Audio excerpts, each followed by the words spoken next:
10 Minutes of Truth with Sean A. Barksdale is committed to bringing you the truth. Hey, need a great civil lawyer? Or maybe you want to restore your gun rights, even if you need to be defended on criminal charges.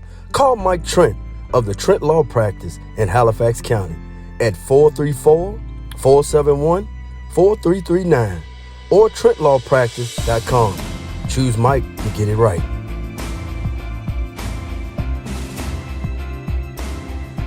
Hello, everybody. This is Sean A. Barksdale. This is 10 Minutes of Truth. Where do I start? First and foremost, this lovely lady that is sitting beside us, if you remember, she and her partner in crime, if we will, were our first guest that we had, and we actually videoed. Right? This is Miss Lisa Kipps Brown of the Glaring Company. Hello. How are you doing? Good. Thanks for having me, Sean. It's great to see you. Absolutely. If y'all don't know, me and her husband, Tom, we went out to lunch last. Tom is he's been talking about it ever since. Oh, man, great guy, man. Full of knowledge, full of laughs, man. Great guy. Great guy. So what we're going to do today is we're just going to talk about the journey of podcasting a little bit and the connections that you can make and the relationships that you can build in podcasting, because we know that the real true wealth is in the relationship. Yeah. That's where the true relationship is at. So as we stated, we had Lisa and Ryan Garrett on our show.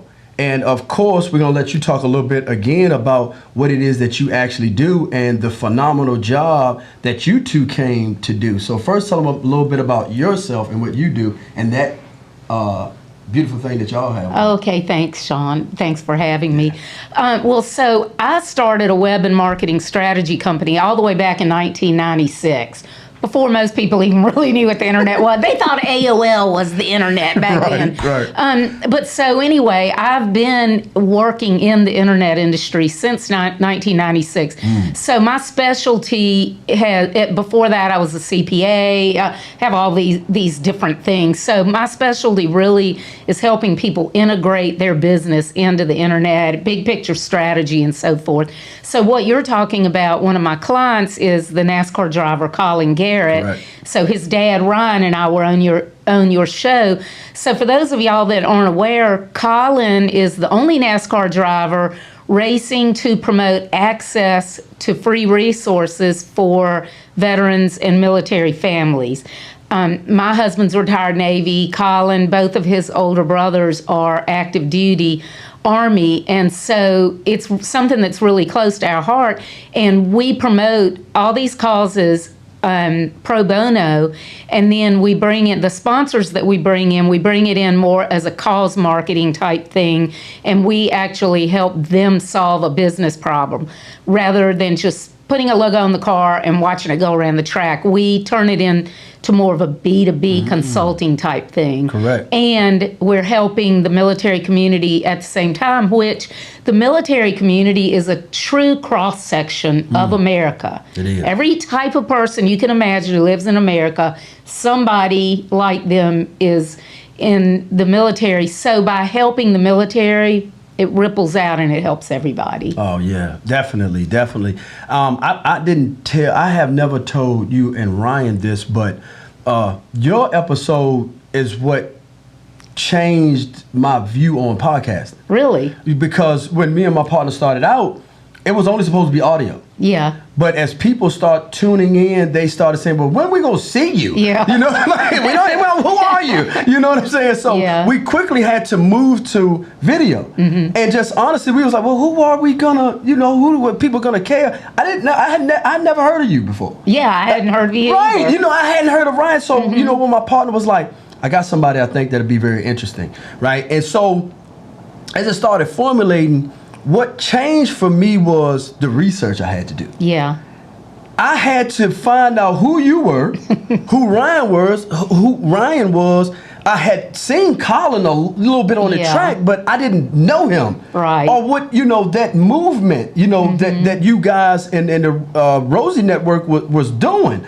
So once I started to delve into, I was like, I called my partner. I was like, yo, they phenomenal. Yo, you know, these people are, you know, they real superheroes. Oh, thank you. Yeah, for real. So that changed for Yeah. me, you know, and whatnot. So, you know, that episode, what after that, because hopefully it helped you guys as well. Yeah. You know, moving forward.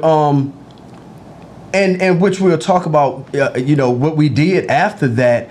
But that's where our relationship began, right? And what did you see in me to make me want to be on your show? Well, first, you had obviously done such great research and you asked you. us great questions Thank that you. other people don't, because a lot of people don't put in the time. Right. But I was fascinated by what little I knew of your story. Right. And as you know, I'm all about disruption, strategic disruption, Absolutely. and living in the now and figuring out a way that you can live your life like you want to live it. Right. So I was fascinated by you that you did not let your stint in incarceration ruin the rest of your life. Correct. You used it as motivation. Correct. And so you being on my show that night, that's one of my favorite episodes Oh, ever. thanks. I appreciate and it. then I appreciate and it. then I asked him live on air if he would be in my book, and we were both about to cry. Like,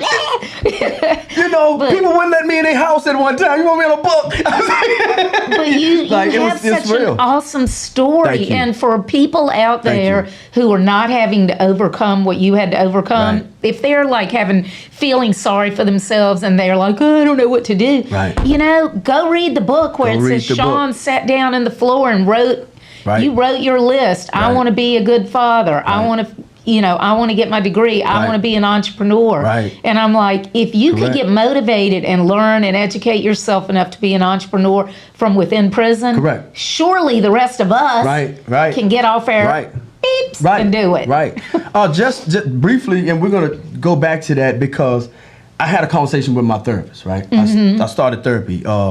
And my therapist said, well, Sean, you have to realize, because I told her, I said, I have a lot of empathy for babies and elderly people. Yeah. I said, that other range, I'm not so empathetic about. I said, but I gave her the reason. I said, the reason being, if I feel that you have two healthy hands, Yeah. a strong heart, and feet, you can get up and do it. I did Right. it. But she gave me something that made me have to think, because she said, not everybody can do it. Yeah. They don't either have the resources, the tools, or the get up and get.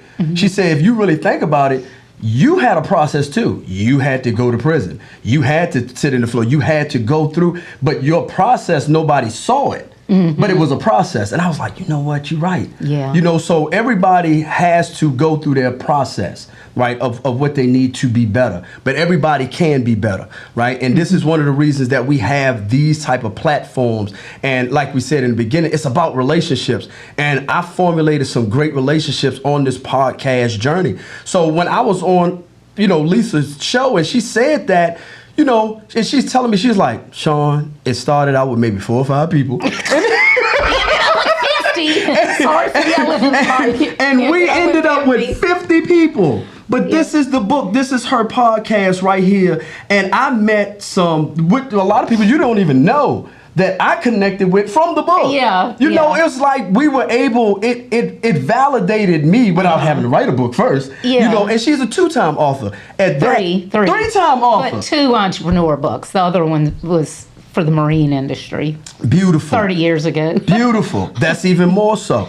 And like I told Annette earlier, all my friends got books. I got to write a book. Yeah, you do. I got to write a book. I have to write a book. So moving along into that stage, your first book was Boomer Cash Out. Yeah, Boomer Cash Out. And what was that about?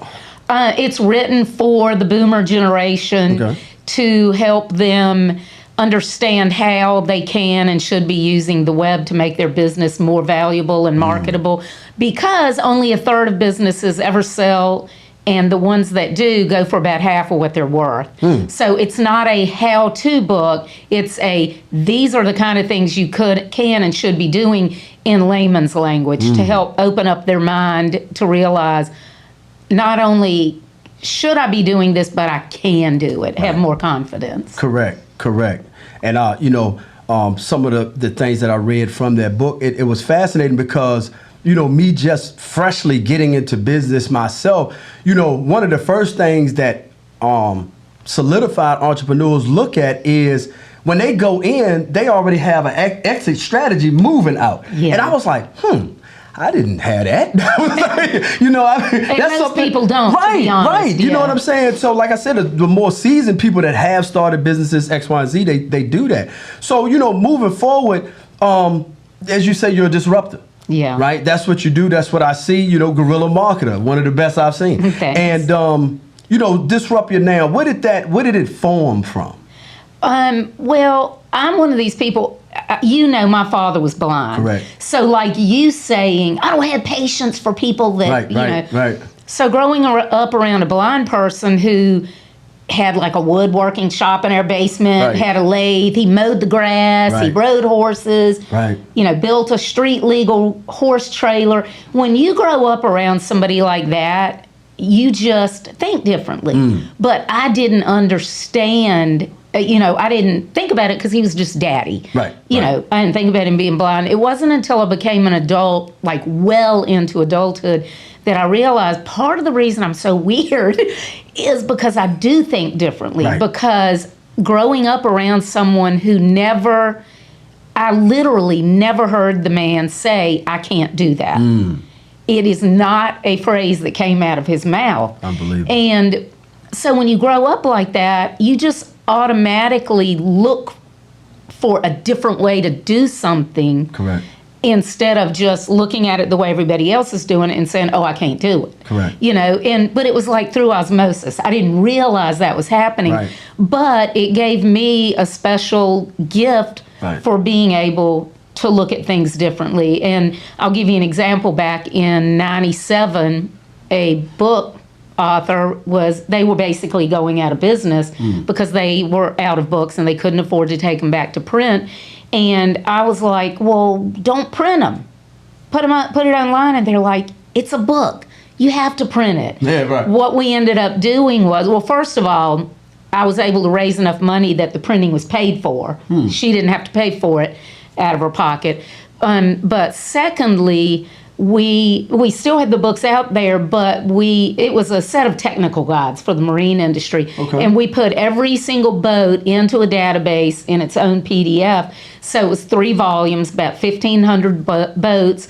And so the marine professionals, instead of waiting for the next book to come out, she could constantly add boats to it. So we set it up to be a subscription-based service. One of the first subscription-based services online, because everything else was internet service providers back then.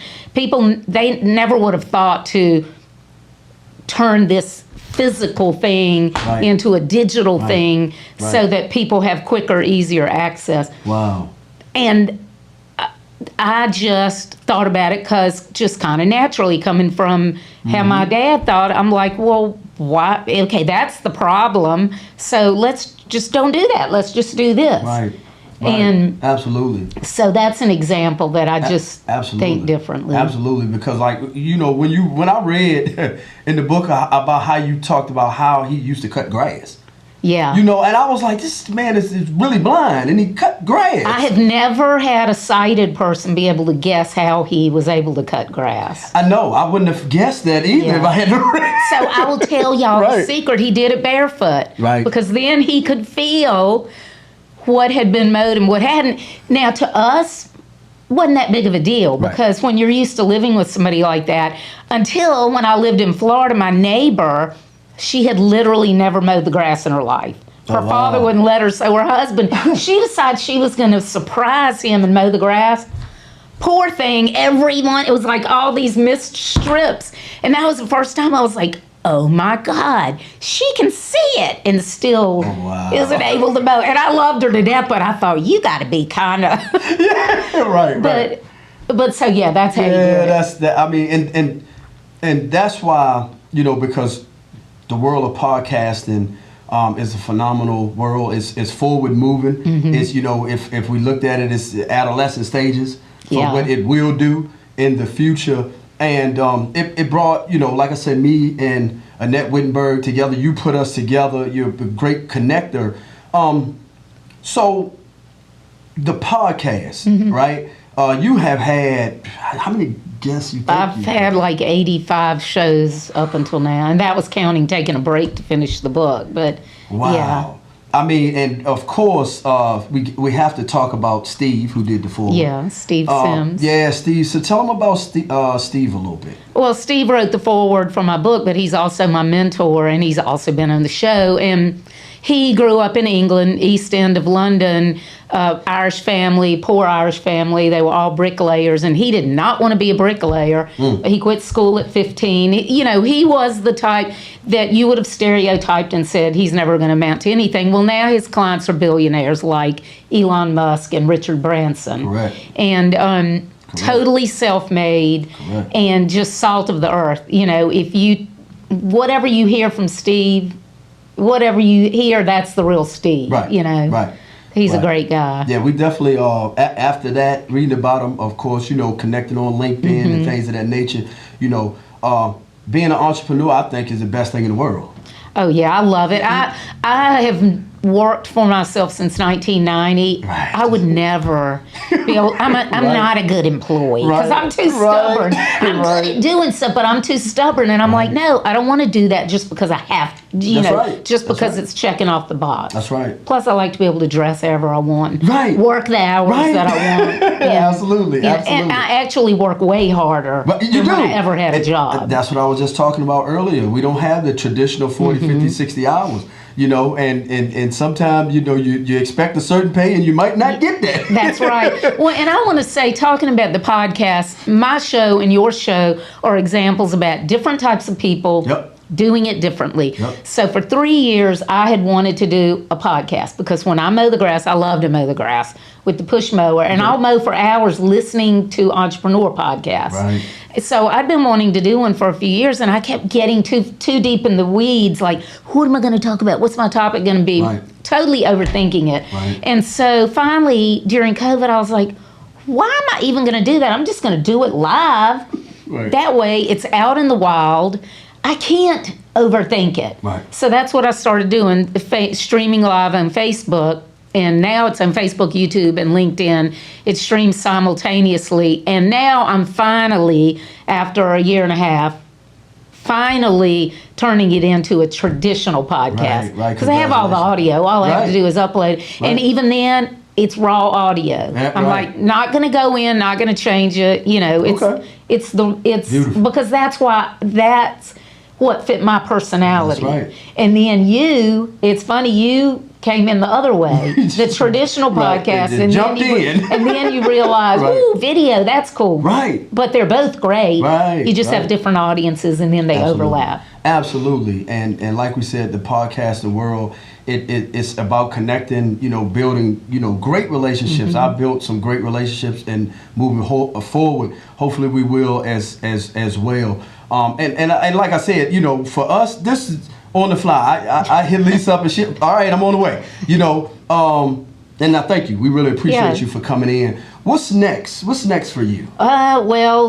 Getting the traditional podcast up. I'm working on the workbook Uh-oh. for Disrupt Your Now. It's Okay. called Disrupt My Now. Oh wow.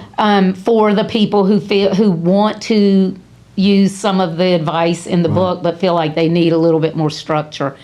And then I'm also doing the audiobook. Oh really? So yes, and I'm reading it. So I laughed. I'm like, they either gonna love it or they gonna hate it. And Steve read his. Being from the East End of London, we laugh. We're like his accent and my Right, accent. right, But right. yes, I'm working on that. That's and cool. So That's yeah. cool. That is great.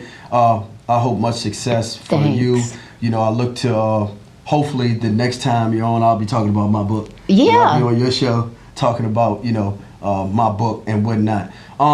Tell the people how they can get in touch with you. Okay. Well, I'm on LinkedIn everywhere, Facebook everywhere, Lisa Kipps Brown. And if you want to go to disruptyournow.com, disruptyournow.com is my book, or that's the book and the website. And my own website is lisakippsbrown.com, LISAKIPPS BROWN.com. But connect with me on LinkedIn, Facebook, anywhere. I love to connect with people. I was on this morning with a friend of mine who's in Zurich. Oh, really? He's in the book as well. So Oh, yeah, he'd be a good guest for you. Yeah, beautiful. Yeah. Yeah, we definitely look to connect because I have to say the structure of this book, the reason that it's so well because you have 50 different mindsets of how to do it. It's like a diet because you don't have one set traditional diet. Yeah. People metabolism things are different. So things I've read and pieces that I picked up from the book was like, you know what? I didn't think about it like that. I didn't look at it like that, even from my side or many of the people, even to Steve, so on and so forth. So it was a great way how you structured the book. We definitely look for the workbook to come out. We look for a lot more from you. Thank you. Well, and as you know, it's short stories throughout, so you really can pick it up and start reading for me. So I call it the bathroom book for business. Oh, that's beautiful. Because That's beautiful. That's beautiful. You can That's beautiful. make the most of your time. Absolutely. Everybody, this is Lisa Kiss Brown. This is Sean A. Barksdale. Thank you for tuning in to 10 Minutes of Truth. All right, see you next time. Bye. Hello, I'm Lisa Kipps Brown, and this is my book, Disrupt Your Now. Whether you are a new entrepreneur who wants to have a jump start and learn from other people's mistakes, or you're an existing entrepreneur and you're ready to shake things up, this book is for you. I've got 50 entrepreneurs with lessons from them throughout the book that if you can't find somebody in the book that you relate to, then you must be from Mars because there's somebody in here for everybody. I hope that you'll get it. Check it out at disruptyournow.com. 10 Minutes of Truth with Sean A. Barksdale is committed to bringing you the truth. Hi, my name is Mike Trent. I'm at the Trent Law Practice here in Halifax, Virginia. I'm a son of Southside Virginia. That's the reason I came back here after law school, because I want to represent my friends and neighbors in the courts of Halifax County and the surrounding areas. We take it really personally that we deal with regular people, and we want to help regular people with what are sometimes very difficult challenges. Our focus is on litigation. We do criminal defense. We do family law. We do quite a bit of personal injury. We also help in other areas, so if you have questions, please feel free to give us a call, shoot me an email, check us out on Twitter, Facebook, website. That should be on your screen. Thank you for your time, and I thank you for watching or listening to this today.